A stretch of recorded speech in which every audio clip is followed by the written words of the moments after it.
Hello, friends. So happy to have you here with me today at Radical Joy. If you've been here before, welcome back. If this is your first time with me, well, glad you're here. Each Wednesday, I'm here with you talking about things that weigh on my mind and heart, hoping if you're dealing with something similar, we can adjust our perspectives as you listen. The more people I meet and the more places I go, the more I realize how important it is to make people aware of the fact that there is no shame in enjoying the parts of your life that are incredible. It's time for some radical joy, and this week the three fingers pointing back at me are for setting the default to yes. This was an interesting topic for me to have to butt up against not too long ago. We're on tour in Canada, and I'm with some of my favorite people in the world doing some of my favorite things in the world. I love to sing, perform, be on a stage in front of people who really want to be there. It's a wonderful feeling. Now, it's not always performance and dance and song and joy and love and hoppity skippity. There's a lot of living that happens in between as well. We share meals together, we converse, we have coffee and beverages of all sorts. And it's interesting the way that sometimes these tiny lessons just sort of jump out at me. I went to this wonderful little coffee shop. It was right across the street from our hotel. It was not a chain. It was just a locally owned. The proprietor was actually, I want to say, it sounded perhaps Eastern European origin. And the coffee was absolutely incredible. It was rich and dark and just stronger than death on a stick. And the baked goods were out of this world. Oh my gosh. They had some sort of cookie. I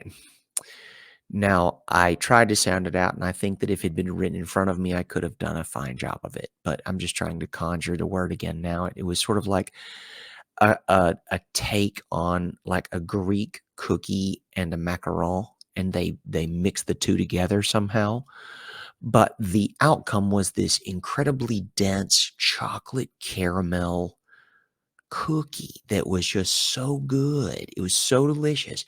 And they were smaller, so they were only selling them in pairs. You couldn't buy 1 cookie, you had to buy 2. Well, I'm feeling, revved up. I've got this incredible jet fuel running through my veins after 2 Americanos. I'm ready to cross the street. It's snowy and awful outside, and I've thoroughly enjoyed these glorious cookies, and they have this gift box set up. And it's a cube. It's probably like, I don't know, 6 inches cube, and it's full of these cookies. Now, granted, they're delicious. They're chocolatey. They have the caramel swirl in them. They're not the most flattering shape. Okay, just so you know, I bought these cookies to take across the street to share with the guys, and they were like, "Oh, who brought the moose poop?" And I was like, "Oh, that's just perfect. Isn't that just perfect?" Well, I'm walking into the dressing room. We're getting ready for our next show on the tour, and I offered the cookies to the first guy that I encountered. And there are 4 of us total performers, and 2 that are with us that are promoters and tech and those kinds of things. And the guy immediately says, "No." And it wasn't just the way that he said no, it was the emphatic way he said it. And then a split second later, not even a full second, he's like, "Well, what is it?" And I said, "Well, I don't guess it really matters what it is. You've already said no. Not even no thank you. You just gave me a snarl of the lip and hit me right square between the eyes with this big caps lock, bold, underline asterisk, no. So you don't get to ask the questions now. You've already shot from the hip. This offer is dead. You killed it." And then he calls me the jerk because I've rescinded the offer after being met with such an abrupt refusal. And I started to think about that. It just hit me. I was like, maybe that was a little unkind of me to go ahead and rescind the offer. And it's also one of those things we both knew in our heart of hearts that if he wanted a cookie, of course he was going to get a cookie. The lesson was still there, and it needed to be very clearly broadcast, not just to him. It was important for me to say it. As specifically as I try to live and as much as I want to do with the time I've been given, it seemed very important at that moment to make sure that that lesson was driven home, not just for him, but also for the people whose lives he impacts so strongly and directly. For lack of maintaining any type of anonymity, he's got 2 children at home, and the sun rises and sets over their daddy. And I can't help thinking that whenever someone does something like that, it's because they're not thinking of the repercussions that come along with something like that. So, me being the obstinate, stubborn, pig-headed, also ambitiously kind and educating type personality that I try to be, and also jerk. Let's just call it what it is. I was pretty strong on it. It's like, no, you don't get to say that and then try to ask questions as a follow-up. You have shot first, and now you're asking questions of the dead man. That's not where we are. And it was so important to me as my own lesson to think, wow, how many times have I done that? Someone's tried to offer me a kindness or someone's tried to go out of their way to educate me because, contrary to my own popular belief, I don't know everything. And someone's tried to help me with that gently to my own benefit, and I have just snapped on the hand that they offer whenever they try to give me aid. And though nobody is going to be that worse off if they don't get a cookie. In my own personal opinion, I think that's their own sad, sad situation because that's a flippin' delicious cookie. It goes so much farther than a cookie. We set ourselves up for whatever is coming, okay? We can ask the questions that are important. I would also like to say, if you're going to ask a question about someone who's offering you a gift, I would say make sure they're very important. Semantics are not crucial. They do still tell a tale. I would clearly never try to poison anyone in my group. I love them. Also, I need them because I can't do the show by myself.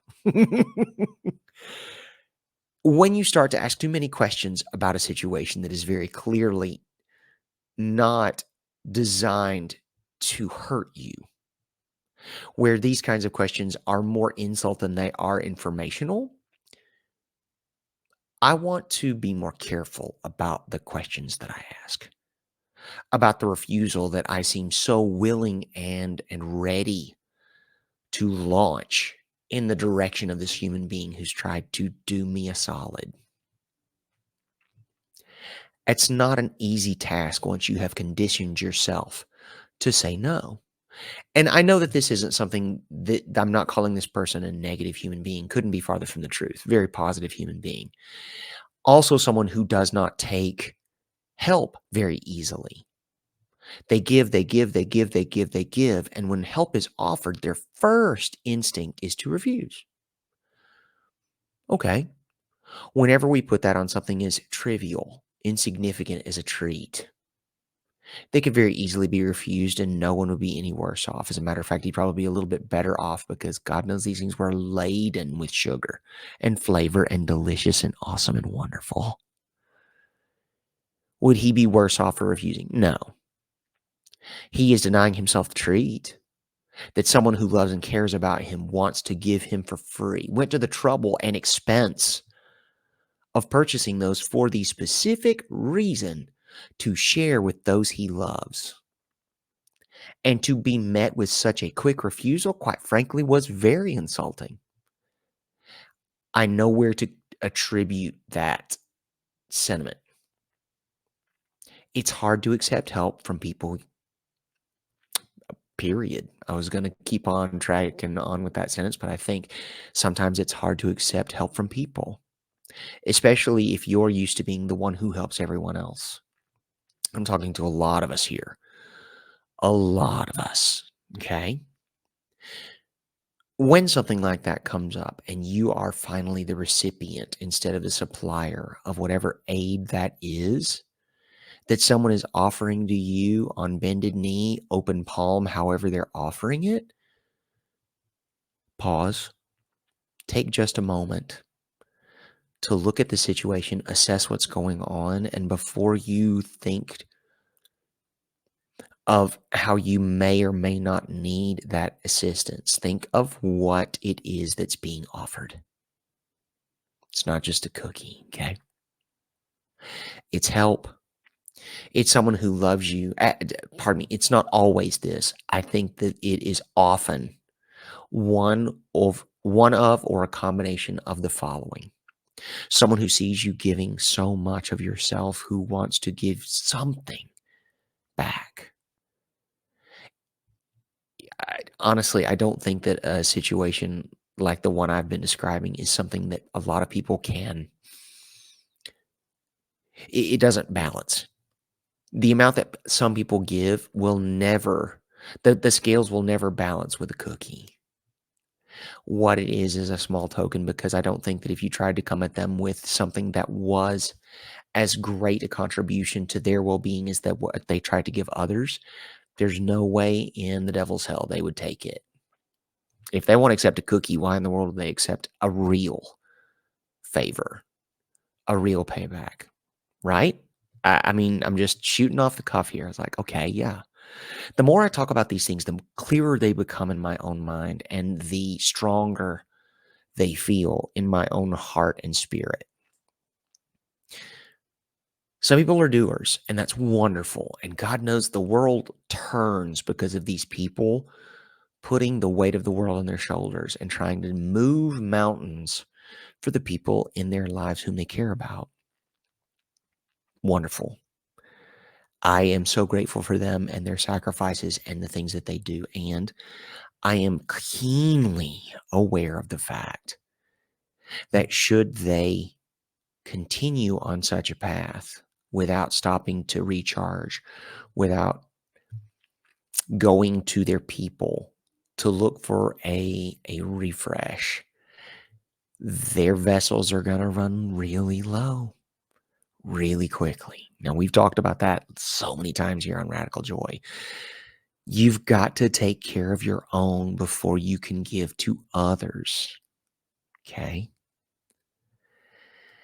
And the thing was, too, I think it's interesting that whenever this person asked it of me for more information, I had already been shut down so strongly that I didn't want to play anymore. Now, was I going to give in later? Of course. Everybody knows that. Of course. There is a dog and pony show. There is an exhibition game happening right after the refusal, and we both know it. Because the minute the refusal was given, the person who refused knew they'd done gone and messed up. And that also informed my reaction on to be like, oh, this is the game we're going to play.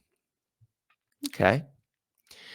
Because clearly, I came bearing gifts. Why in the world would I be here to do anything except good for the people I love? Who are there to make sure we have a great show? Who are there to make sure that, all the T's are crossed and the I's are dotted? Yeah, exactly.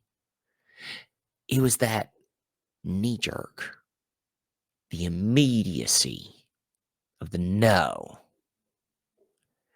And yeah, okay, maybe they look like moose poop. Great. Okay. I was the one with the benefit of the context of knowing that I got them at this beautiful, bespoke coffee shop across the street. It wasn't a Starbucks and it wasn't a Dunkin'. It was something that someone cared enough to branch out on their own and make amazing coffee in these unbelievably delicious baked goods. And because I thought they were so good, I wanted to bring them back and share.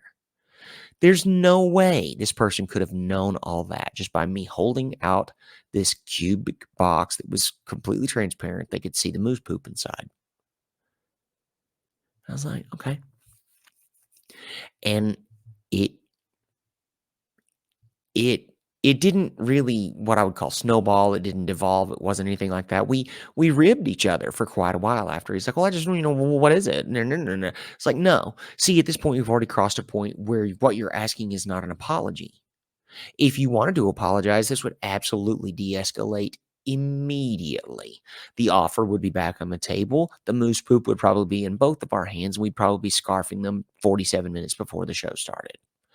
Terrible idea, by the way, because they are very crumbly and soft and delicious, and that can absolutely get stuck in your gullet whenever you're trying to scream for Jesus in the rafters wearing a tight silver suit. Just putting it out there, just in case you get that idea, save it. Just save it till after the show. Just save it. Don't be a little wiggly. Save it for after the show. An apology was not what was offered. What was offered was a back pedal.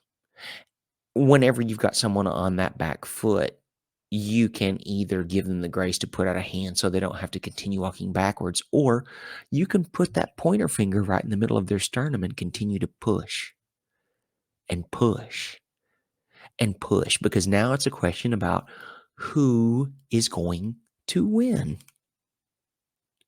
What started off first as meeting in the middle to share something that I love now has turned into, okay, okay, my goodwill was met with this and I didn't love it. And you realize I didn't love it. All the context clues to point to everything that's about to happen. And now I'm going to have to smack you around a little bit. In love, in kindness, and completely metaphorically speaking, it still has to happen. It's just so interesting whenever we try to adjust all these perspectives, all these default settings that have for so long been set to no because of whatever, because of raising, because of politeness, because of gentility, because of, not wanting to be the person taking the last cookie off the plate. You know what I hate? You know what I absolutely hate is whenever you're sitting around a table and it is so clear that somebody wants the last mozzarella stick, okay? And there's probably like 3 or 4 of you, especially in the groups where I travel because we're eaters, and I love that for us because we're really good at it. Because wasting food is a sin, we all know this. So, the thing I hate is that someone will want that last bit, and we will, "Oh, no, I couldn't possibly," or we will, "No, you take it. No, you. You know you wanted it. No, you ordered it. Well, I," and we continue to bicker and belittle and traipse and mince and stupid until that once molten delicious mozzarella stick is now this rubbery, tepid awful with soggy crust and cold marinara that nobody wants anymore. We have stumbled and hemmed and hawed, made some sort of show of seeing who could be the quote unquote least deserving of what's left on the plate. So the person who is the most deserving of this 46-cent hunk of dairy covered in crumbs and dipped in tomato gets to enjoy it while it's still enjoyable. We continue to forget that a lot of these things are on a timeline. There's an expiration date to these things where these wonderful whatevers will eventually cross over into the mediocre or worse. All because we had to make a show of it. Silly. It's silly. It's wasteful. It's also, it's a little bit of a slap in the face to the people around you who love you because we know who you are. And your refusal of something as silly as a moose poop or a mozzarella stick isn't going to change that. It isn't even going to move the needle, okay? Which is why so often I will be the curly-tailed hog that will jump right in the middle of that plate and grab that last stick after we have had all of 7 seconds of discussion. I am not going to let that go to waste. Chances are very good I'm probably going to break one off because what happens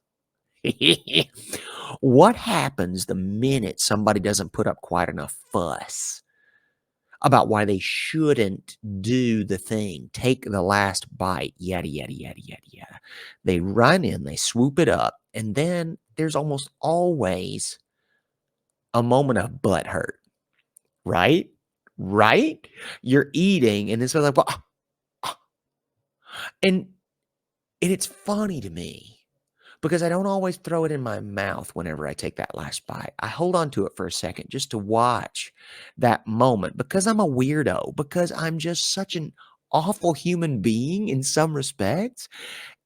I think human nature is fascinating to observe because whenever you take that, it becomes pretty clear pretty quickly who wanted it the most. It's just that did they want it more than putting on the show of being the one who was willing to say, "No, no, no," the most. And then whenever you figure it out, you're like, someone will huff sometimes, or they will call you greedy, or they will say something unkind in your general direction, hopefully, usually in jest, or at least, buffered with a good bit of jovial ribbing. Doesn't change the fact that they did it. Every joke has a kernel of truth. Every one, every single one. And so before I throw it into my gaping maw that is ready to consume this molten delicious, I will break it into pieces. And then I will offer it and they will reach for it and I will yank it back because I'm just a turd sometimes. We'll all chuckle and then I'll give it to them. I was like, don't do that.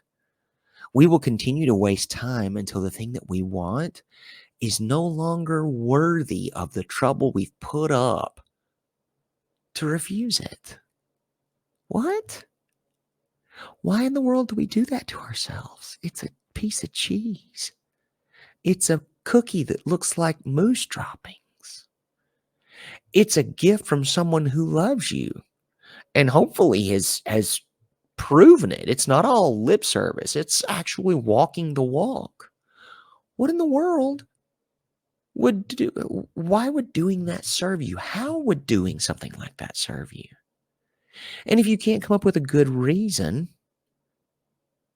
let's try to adjust that perspective. Let's try to slide that default setting to yes.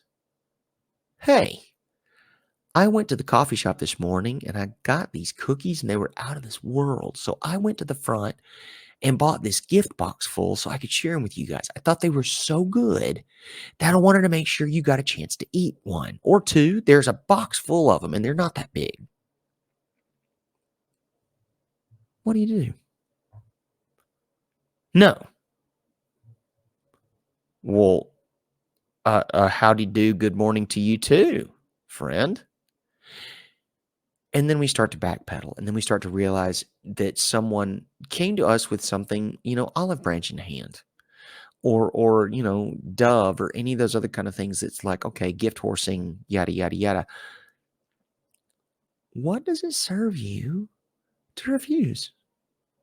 Even if you're allergic, sure, clearly.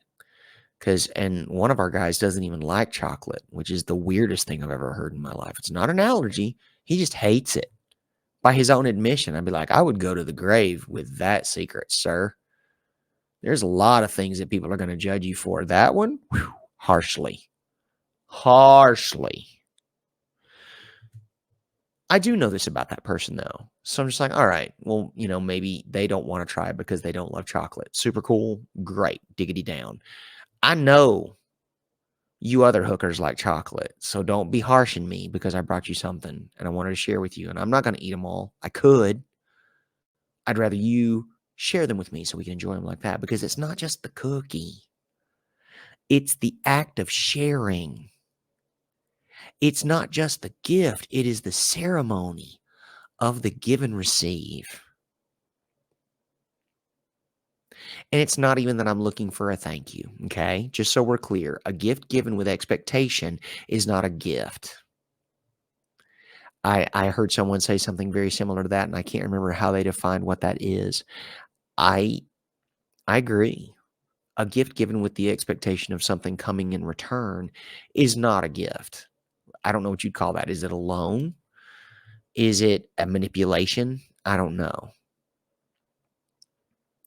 What I do know that I don't want is whenever I offer it that someone immediately says no, and then a split second later starts asking question about the gift that I have now rescinded.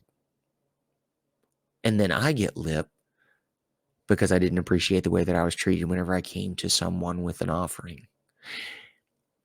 Why do we set our default to no? What nobility is in refusal before you even know the gift that's being offered? Before you even know what someone's coming to you in the palm of hand or in the crook of elbow? Why in the world would we turn that down before we know what it is that's being offered? It just doesn't make any good sense. It's not that I'm trying to harsh anybody. It's just in the grand scheme of things, life, you don't get what you deserve, you get what you negotiate. People are not going to walk up and drop in your lap the thing that you deserve because you're a good person, a good partner, a good adult, a good parent. You get out of life what you negotiate. Well, James, that sounds kind of cynical. No, it sounds as though I'm trying to look at this very positively and also ever so slightly in a realistic sense. If you don't expect the world to give you what you deserve, you are continuing to ask for it. And that's when the magic happens. Okay?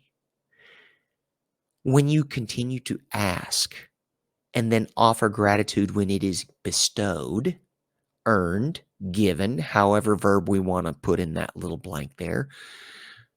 When you start to offer the gratitude for it once it starts coming to fruition and will continue to roll with this increasing momentum and frequency, that is when the magic starts. And the fun part about magic is it's really hard to stop once you get it going.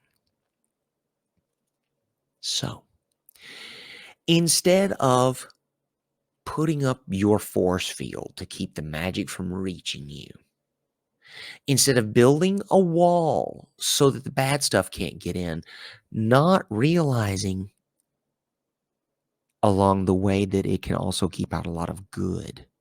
We have to be so careful. Yes, walls and force fields are important. They are. They keep out a lot of damage. They keep out a lot of hurt. Force fields have pockets or whatever we call those little that let you in. Like whenever your spaceship is coming into the station and you got to get through it, they let that little keyhole, and you can slide right through, and it closes behind your spacecraft. Okay, when you build a wall, even the strongest and the sturdiest of all of the walls, I'm thinking towers and castles and things like that, they all have windows. Because if you make it solid, the good stuff can't get in either. The sun, the birds, and you can't send anything out. You've built the wall. It is impenetrable, opaque. You have to find an opening in it in order to put whatever you have out and in order to receive whatever good is supposed to be coming in. And we have to remember that. We can't just be walls. We've got to make sure that we leave spaces for the good stuff to come in and make them as specific as we can in shape and size in order to strain out as much of the terrible as we possibly humanly can. Set that default to yes. Flip that switch. Move that slider all the way to the right. Please. There are people out there who want to do well for you, who want to see you do so well, who want to see you. This is something I came up with another one of my really good friends, and he's taking it to heart. And I love it because he tells me he's taking it to heart. He makes it a point whenever something happens to tell me that he is outgrowing his candy shell. What a compliment. I am bigger than my candy shell. It is not just breaking, it is shattering. It can no longer contain what I am becoming. Flipping-tastic. That's exactly the kind of stuff I want to hear. This default to no jazz, got no room for it here. No. If you want to ask your questions thoughtfully, respectfully. Get more information, then decide where you want to do it. I'm not saying yes mans are the thing either. I'm saying it's given me an incredibly rich existence just to say, heck yeah, let's do it. Let's go. Load up, rock and roll. When do we go? Where do I need to be? What do I need to bring? Great. Am I dressed warmly enough? Do I need to take off some clothes? What is the deal? Not everybody works like that. I get it. I 100% do. And I honor it. I respect it. I also want to make sure that you know whenever you're dealing with someone who does, it can come across real shitty if you turn it down out of hand, if you dismiss it without getting the information before you do it. Are my feelings hurt? Nah, of course not. It was a moment. It was one of those things where it hit me like a bolt out of the blue where I learned something. And then because I'm just a snot, I just dished it right out to him. He knew he done went and messed up. So then we talked about it. Playfully, enjoyably. And I'm hoping that I bumped his slider a little farther to the right.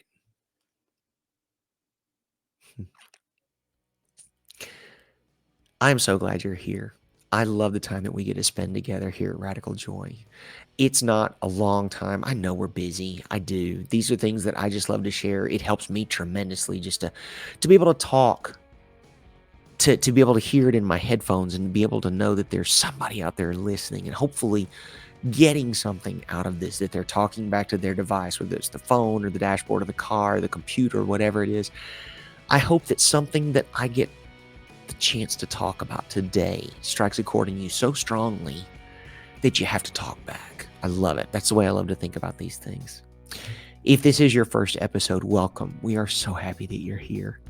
Your support and your presence is so appreciated. Thank you so much for being here. If this is not your first episode, even better. We are thrilled that after hearing what we have to offer here at Radical Joy that you returned for more. Thank you so much for that trust, for that gift of your presence, for your attention. If you're the kind of person who loves to do a review, and I am, which is why I'm sending it out there in the world to you, please, please, please, wherever you're listening, make sure you leave us a 5-star review on your platform, whether it's Spotify or Apple or wherever it is that you're listening. Leave us a 5-star review and then make sure that we know you did that for us. We want to send you a sticker. It's got my face on it. I'm drinking a cup of coffee, which means that I've probably got a huge smile on my face because that's usually what coffee does to me.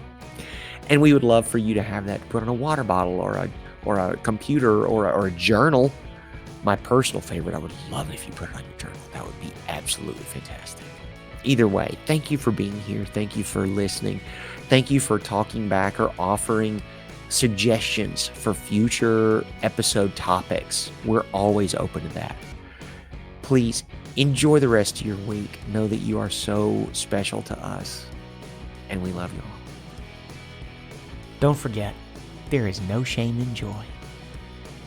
I am not a therapist or a medical professional. If you're experiencing a mental health emergency, please call 911. This content and other content produced by CLW Studios and affiliated partners is not therapy, and nothing in this content indicates a therapeutic relationship. Any opinions of guests on this podcast are their own and do not represent the opinions of James or CLW Studios. Please consult with your therapist or seek one in your area if you're experiencing mental health symptoms. Anything in this podcast is for educational and entertainment purposes only. Learn more about James and CLW Studios. Follow the link in the show notes. Don't forget to leave a review, and hey, we'll send you a sticker. Just send a screenshot and let us know where you want it sent. Have a great week, and we will see you next Wednesday for another dose of Radical Joy. Love y'all.